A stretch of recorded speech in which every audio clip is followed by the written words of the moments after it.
So, could you tell me about the film 2001: A Space Odyssey? Why? Okay. So, Arthur C. Clarke writes, a long time ago, he writes a story called The Sentinel. And, I always feel like I'm saying that word wrong. Anyway, so, Kubrick wants to make a film. Kubrick approaches Arthur C. Clarke because he does, like, sort of poppy science fiction writing, but it's also some really good science fiction. And he is credited with the idea of the space elevator, which is something that actually would work. And the geosynchronous satellite is Arthur C. Clarke's idea. Anyway, so he approaches him and says, write me a film. Arthur C. Clarke digs through all his crap that he's written over the years, looks at Sentinel, and he says, oh, I'll expand the story. So in Sentinel, we go to the moon, we wander around. What's that? Up on the cliff. We go over to the cliff, there's this thing. Like it's sort of this crystalline, like radio transmitter, basically.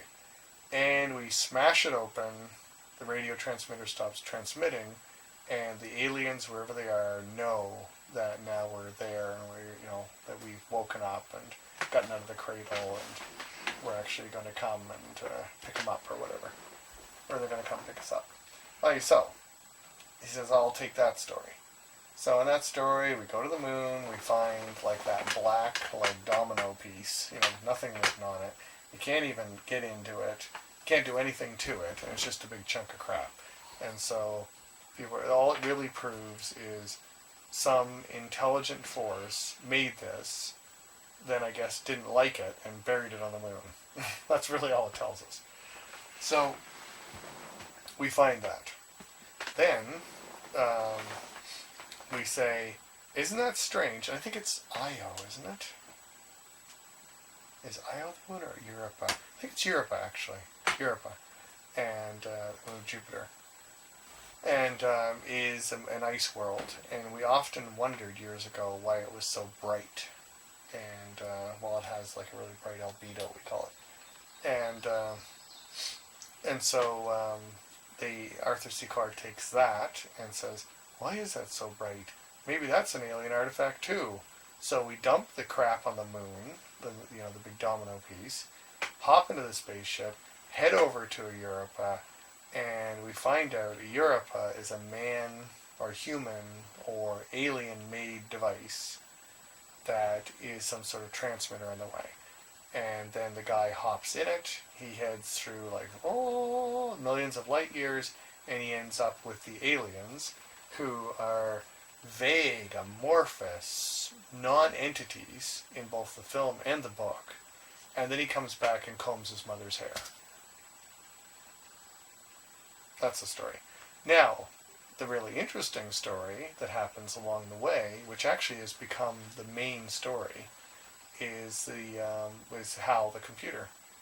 And so artificial intelligence, we made a machine, and the machine has run amok. And it's run amok because the machine is operating by strict logic, which means it's running by some sort of like system that we don't understand. And we've asked it to do something illogical. And so therefore the machine's kind of going crazy. And so a machine that we made to help us has gone crazy and is now attacking us. And that becomes a big part of the film, in the center of the film. That becomes what people remember and what people are interested in. And that has nothing to do with space, nothing to do with aliens, and is a Frankenstein story. A machine that we make is then attacking us. And, but the aliens, we found a big monolith on the moon.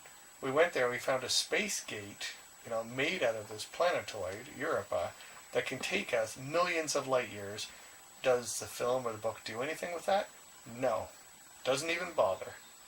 It's like, you've got a space gate, it'll take you millions of light years. Yeah, but that's not interesting. That thing on the moon and the artificial intelligence, that was interesting. So it's just really silly, the priorities of that film and that book. And then the guy, when the aliens kind of send him back as this being of energy or whatever, and he goes back and what's he do? He goes back and sees his mother in the nursing home and combs her hair. It's like, is that really your message to us? It's like a ghost. The ghosts come back from the dead and you say, what's it like being dead?